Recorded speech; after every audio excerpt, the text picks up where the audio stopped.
Hello everyone, welcome to another episode of Debatable with your hosts, Nina and Kyle. I'm Nina. I'm Kyle, we're back. Yeah, we're sorry we've been away for a while. You know, life got in the way, we got busy. But thank you so much for supporting the podcast anyway. Like, even in the time we were gone, our numbers were going up, which was weird. But thank you. We're back, we're gonna make sure we deserve those numbers. So, for today, we want to introduce a sort of new segment we've been kind of thinking of doing for a while, where we want to talk about debates as a sport, discuss the problems within the debate community and how we deal with debates. So we want to call it Debating Debates. Because I think as much as themes and arguments are important to learn about, there needs to be an awareness of the flaws of the format in itself or how we deal with things. Yeah, we recognize that debating, like as an activity, it is sort of flawed in a lot of senses. And we should always be aware of these flaws and sort of think about, like, brainstorm ways how to fix them. So, as a disclaimer, we're not going to claim that we're going to fix all these flaws. We just want to point out what we think these flaws are and why they are important and how we, like, operate within debates. Yeah, so this comes from our years of experience. We've had our fair share of dealing with, for example, bad judging or false matter in rounds.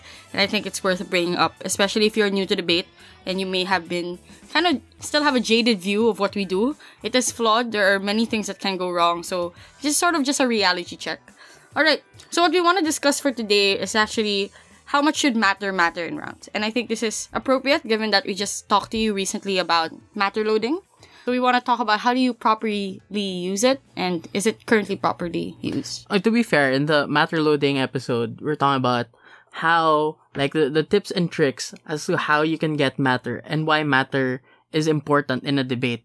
But it wasn't covering so much on how matter is currently being appreciated or how it should be appreciated. Yeah. So why do we think this is an issue worth discussing in the first place? So recently I came from a tournament in Korea. So it was the Kida Open. And there was an interesting motion there. I forgot the specific wording, but it was basically about whether parliamentary debate competitions should lean towards more evidence-based debating. So right now, if you're aware, we have 3 standards, which is manner, matter, method. And magic. And magic? What is that? The 4 M's. What's magic, bro? Magic is the luck part. Oh, okay, fair. But that's for another episode. We discussed luck in another episode. So I thought it was interesting. Especially since I got the opportunity to talk to 2 of the AJCOR members, Maketab and Junta, and they gave me their reasons for making the specific motion. Hi, I'm Tariq Maketab, formerly of UT Mara. I've been debating since 2005, coaching since 2011, and part of the CAP of Kida Open 2019. And I know for round 3, you made a motion related to debating. Yeah, we had a debate where we thought that debaters should debate about whether or not competitive debating should move more towards evidence-based, considering more evidence. Was there a particular inspiration for that motion, or did you just want more, a debate where they discussed how we debate? Well, the CAP, I can't recall which member, but there was already a proposed motion about debating, and we just modified it a bit. But I think for me, the reason why I was okay or wanted to run it is because I thought at some level we all have different ideas for why we debate or why we view debating as important, and also what the spirit of debating is. So usually these conversations happen either casually or in council. And council, because of the politics of it all, sometimes isn't the most fulfilling time or place to have that kind of conversation. So I thought it would just be good to have, also because I like it because of its meta nature.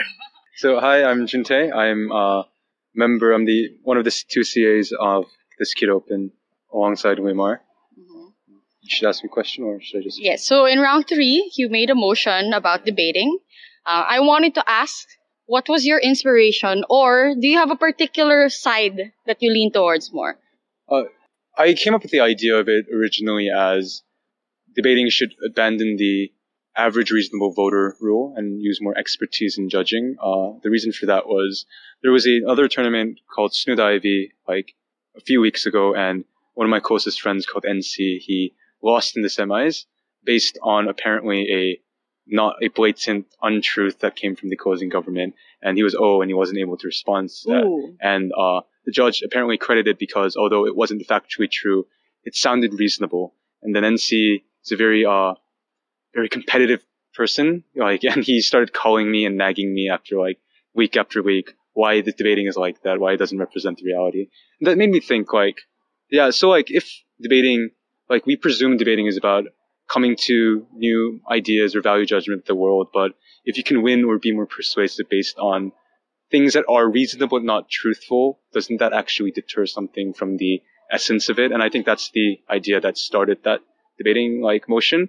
And then me and Maketab and Uyamar and Jungyun talked about it, and we realized there's a lot of different aspects as well, whether or not there are other activities of debating that makes the intuitive, the non-truth, non-evidence-based nature provide some kind of unique skills or critical thinking skills that you can't hone in other activities. All right. So have you noticed there's a lot of interesting reasons why this is a topic worth discussing, especially if you've been debating a while or if you're new to debate, right? So I think what we're going to do is sort of break down first what's the issue with how we address matter anyway. Because you may be new and you think that matter's great and people use it properly all the time. They don't. So there are reasons why the current format we use, like British Parl and Asians, it's really flawed. You only have 15 minutes or 30 minutes to prepare, and if you don't know stuff, you're doomed. Right? Yeah, well, not necessarily doomed. I mean, a lot of debaters they claim that they don't really need to know a bunch of stuff and they still do well. Yeah, but that's also a problem, right? Is it fair that people who know less do better in debate just because they sound good? Yeah. Okay. So I think of an interesting place to start is the average reasonable person rule, because Junta was saying his inspiration for that motion was a case where his friend wasn't able to point out a piece of false matter, and the average reasonable person who was the judge, didn't know that it was false matter and penalized his friend for not pointing it out. Yeah, so the average reasonable person rule is for judges, which claims that all judges should not have any specialized information on a motion or topic. They should be people with quote-unquote average information, meaning they read the news every day, but know enough, but not too much. So it's really vague. I don't know what an average reasonable person is. It is very vague, because in the first place, how can you reconcile it when we say there is no specialized knowledge, there's no specific knowledge about anything, but at the same time they read the news every day? Yeah. If you read the news every day, you should have some information and matter. And another thing is, how much news do they read per day? What news do they read about per day? Should an average reasonable person read about news about all topics, all themes, every single day? Because I think if that's the case, I don't even think that even debaters are average reasonable people. Yeah. Yeah, so I think it's very vague. Yeah, so it's very vague. It's very confusing. The confusion brought about by the average reasonable person also affects how debaters end up debating with matter. So another problem is that in the worst case, there are instances like in Junta's story where people just bring up false matter or they deliberately lie because the goal of debating now is to win and not to get your facts straight.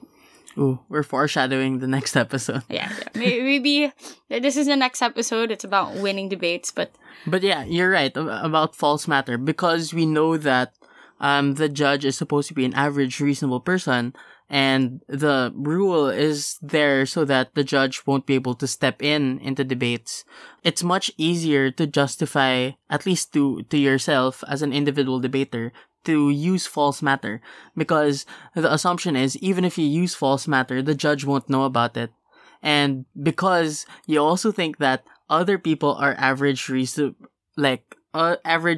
people, they won't be able to point it out either. Yeah, so I don't think the debate anymore becomes any good if people are just working with false matter.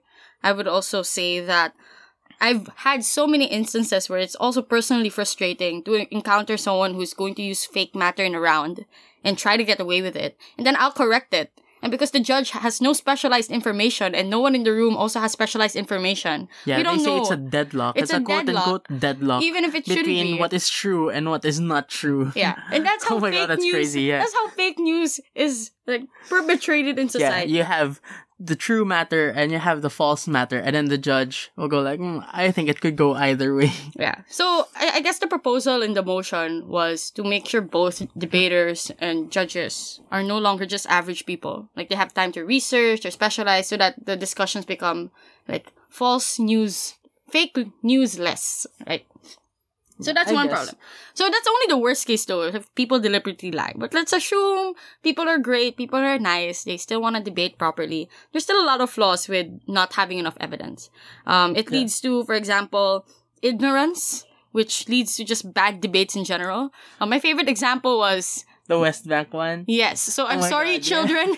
My kids, I'm gonna call you out here. I remember they had to debate about the West Bank, and they thought it was a bank in the West. Because they didn't have any matter at all. It's so weird. Yeah. Yeah, so in this case, there is false matter, but it's not because of lying. It's just merely because of ignorance. Yeah. And there was a case in the Nationals before where they were talking about sovereign bonds. The motion was about sovereign bonds, which is like bonds that come from the sovereign or the government. Okay. But the government thought that the debate was about friendship between nations. Oh my God! Yeah. And, don't this, because this person ended up being one of the most matter-loaded people in his generation. Okay, that's fair. That's fair. And I think we're not immune to this. So my favorite story was the first time me and Kyle teamed up together. We had to debate about whether or not the EU has failed. And we were new, and I was matterless, and Kyle was matterless at the time. And we were opening government, and we didn't know what we were talking about regarding the EU. Right? So it just led to a bad debate. And I think that it's unfair to everyone as well, and could lead to potential harms, like people learning the wrong thing or getting used to this kind of debating. Although, I think the defense here is that you ought to be able to learn how to infer things from the things that you already know. And I think that is valid and something that we should value. But how can you reliably infer things from what you know if you don't really know anything? That's true. Right?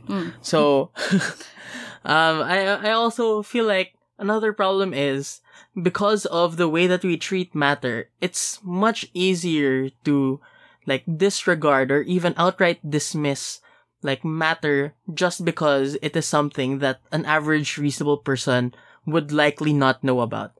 So I have been through so many instances where I gave technical matter about the law or economics, and then the main response to me was that, oh, you're so focused on the technical aspect, but this is a debate. We're supposed to take a look at the principle behind it. And well, first of all, I always put principles behind the technical matter that I bring up. But I thought it was a little bit alarming that it became easy for debaters to sort of disregard how things work in reality just because it doesn't conform to the rules set about in parliamentary debating. Yeah. So this brings about the question, is it still worth debating if we're debating about stuff we don't know about?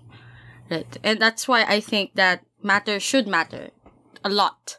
But I wouldn't say that we have to change the format altogether, right? So we admit that there are flaws with how we treat matter right now because it's only 15 minutes, 30 minutes. Not everyone can know everything. And sometimes AGCOR members just really make motions that are intended to mess you up. So I'm not saying we should change things because I still see value with our current format. And of course, thinking on your feet, etc. And I still think there's value in being able to debate even if you don't know specifics. I'm not saying that you shouldn't be debating anymore just because you don't know enough, right? Which leads us to the next part, which is what's the good parts about not being matter oriented in debates, especially the formats that we use. I think the first would be, and this is what Junta mentioned, and I really liked it. He said that it lowers the barrier to entry, and here he discusses. Actually, I'll just let you listen to what he said, because he said it best. Another facet of this debate that I thought about was the school debatings, right? Because in Korea, there's a very big school debating market because people think debate competition winning as a very good CV for your College applications. Yeah. So another aspect was, if it's more evidence-based, would this increase the barrier for people because you need more private education, because as a young schoolie, you need to like read really hard evidence, you need to get that, and if there's more prep cases, will that increase like the private education sector? Because even right now, the private education sector in debate is really large. That's why like I get like a part-time job and I'm able to like drink alcohol and stuff. So especially in Korea, because especially a lot of the debaters debating here are coaches at side job, I think whether they can think about how this would influence like the younger generation, because I do think that's really impactful portion as well, because there's a lot of school debaters around Asia. But then again, the other aspect says now it's more evidence-based. Maybe that allows more people without access to good English skills or without that much good rhetorical persuasiveness to actually win based on more diligent research or based on more things. So I think that's also an interesting angle that I thought might have been interesting. Yeah, that's an interesting point, because there are so many times when I try to recruit people to our debate society and then go like, oh, I can't debate because I'm not smart, I don't know enough things. And I always assure them that, oh, it's okay, because debate is more about like your use of logic. There are so many people, and I think like the way that I tried to convince the potential recruits eventually contributed to the problem, where people don't think that matters at all as long as the logic is good. And like it's bad because even false matter, if you use logic to back it up, seems like it could be true. And that's why fake news is such a big thing right now.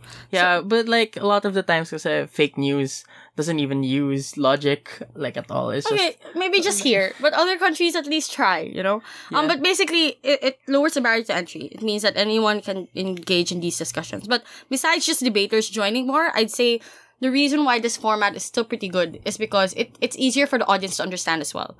You don't need to be very technical or an expert on the EU or on IR to be able to enjoy the conversation that's happening. Especially if you're in the audience and you're watching a grand finals, if everyone's just operating on an attempt to be an average reasonable person, then it's more accessible. And isn't the goal of debate anyway to change people's minds, to persuade people? Yeah, let's talk about Candy Jar for a little bit. Oh God, Candy Jar. No, because like, Candy Jar and also policy, is this policy debating in the United States? Yeah, in the United States, there's policy debating. There's also Oregon, Oxford. So another reason this format's good, just to like pause you there for a while, Kyle, is because we don't really need to change it. There are already other formats that cater to matter-specific discussions. Yeah, but the main criticism about those formats is that because they're so evidence-oriented, what they do is they just research a bunch and then they try to fit as much evidence into their speeches as possible. So it becomes almost impossible to understand. So much so that in the final debate of Candy Jar, they just went like, they just gave up. It's like, Who among you can even understand us? And no one in the audience raised their hand. And I was like, yeah. I mean, for the sake of those who didn't watch the movie, I'm going to add a little snippet here of how fast they speak and how different it is from our style of debating. We negate that the cost of college education outweigh the benefits. First, we contend that new technology necessitates college degrees. Article 1 dictates technology is one of the primary factors. The costs of college education are outweighed by the benefits. College education are coming at the expense of the taxpayer. Therefore, before you said the money indicates that college graduates are more likely to earn higher salaries, placing them in a tax at a higher rate. My second chart that should reveal 30% of flight attendants, 25% of retail salesperson, 60% of telemarketers held prospective employees will be ill-equipped to handle perform the labor created by the development of new technologies. Therefore, college education is necessary. It's why you must vote neg. Alright, so we don't want that, but I'd say that like there's still promise in the fact that they use matter. But another reason, I guess, that this format that we use is still good and why it's okay that we're not matter-oriented would be it encourages critical thinking. It's so easy to know things and to just regurgitate what you've read. But it's very different to string logic together, to make exciting new arguments, risky arguments. Like what I always say, that what I think is so fun about debating is like you get snippets from things that you already know, even though they're not necessarily related to the topic of the motion, and then you sort of become a DJ and then make a completely new argument. It's like, oh wow, you're using econ principles in religion debates. Yeah, so I guess that's another reason why this format's good and fun. So we showed you both sides. As much as we hate the fixation on matter. We also hate that we don't fixate on it enough. So, Kyle, what do you think we can do about this? Well, as a debate community, you know. I think obviously we should strive towards like a balance between like valuing evidence and also valuing critical thinking, inference making, etc. But how we get there is something that's honestly, I think it's impossible to completely cover in a podcast episode. Yeah. Yeah, but I think it would be good to just remember that debates are always about like processing things that you already know. So there ought to be a balance between the things that we know and how we process those things. So obviously, if you only know things and you can't process it, you're not doing a good job as a debater. Yeah. But at the same time, if you don't know anything and you there's nothing to process if you don't know anything, right? So what debaters who don't rely on matter do right now is they just sort of process things that they've learned about in past debates, even though there isn't much nuance to current debates. Yeah, so they just keep training. Yeah. Right? So we'd say that I think debate societies should probably also have training regimens for matter loading. I think it's flawed that we only fixate on skills, how to sound good, how to speak faster. Oh, I know what to do. What? This is sort of a joke in my opinion, but I think it's a good place to start. If you want to be matter loaded, do the things that an average reasonable person would do. Like So, the average read the reasonable news. person would do for a debate round is read the news. You don't need to learn anything extremely technical or super specific about anything in particular, but read the news. And as much news as you can every single day, because apparently that's how we define average reasonable person. I mean, yeah. If you act like what an average reasonable person ought to do according to how we define an average reasonable person, everyone would probably be matter loaded. Yeah. To be honest. Yeah, that's the solution. That's Okay, the solution. okay. Just be an average reasonable person. Yeah. Okay. So I had fun doing that little rant. I've had a lot of personal experiences with fake news in rounds and how people don't know enough. I really hope that one day we find a solution to this problem. But if we're not able to get to that, at least I hope this podcast episode has contributed in at least pointing out that those problems exist and maybe making societies and individual debaters more aware that they shouldn't fall into the trap of not having matter or just vomiting matter and expecting to win. All right? I'm done. Mic drop. Okay. Bye. Bye. That's it for this episode. We'll see you next time. Yeah, the next episode might also be debating debates. We're not sure yet. Depends on what we feel. Okay. See you then. Bye. See you then. Bye.